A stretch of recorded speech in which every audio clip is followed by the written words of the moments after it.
Welcome to our Devos. We are so glad that you joined us as we're in a new series called A Thief, called Comparison. And comparison robs your life of more than you could ever imagine. So this week we're continuing to diagnose that, continuing to really understand how we get to this point and maybe some ways that we can start to turn a corner. And instead of having comparison, that we really lean into the Lord and enjoy exactly the life that he has provided for you. Now, I'm going to give you a hack. This is a quick tip to get rid of comparison in a fast way, and it is the only standard that matters is Christ's. Let me say that again. You have to realize that the only standard that matters is Christ's.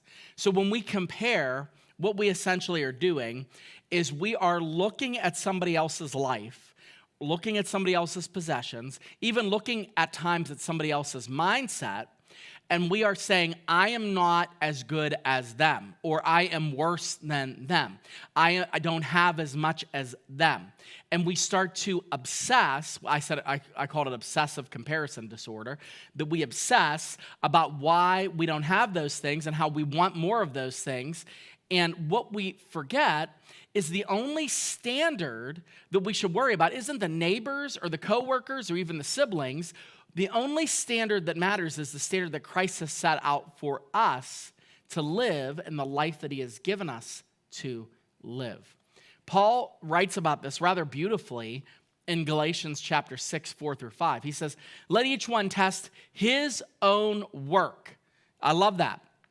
Right off of the beginning of this conversation, he says, let each one look at their own work, what they're doing. He says, and then his reason to boast will be in himself alone and not in his neighbor, for each will have to bear his own load. So he's saying, don't look at your neighbor, but instead test your own work. Look at your own situation. Realize that you're going to be evaluated on your own between you and God. I've said this before, and I'll say it again. Nobody from the church will be standing next to me when I meet the Lord. It's going to be me alone. My spouse isn't going to be there. My children aren't going to be there. It's going to be me when I meet him. And he's going to evaluate my life individually.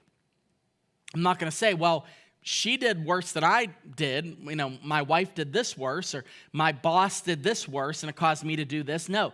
I am accountable for my own life. I'm accountable. I have a control of what it is that I do. I'm accountable to enjoy that which God has chosen to bless me with.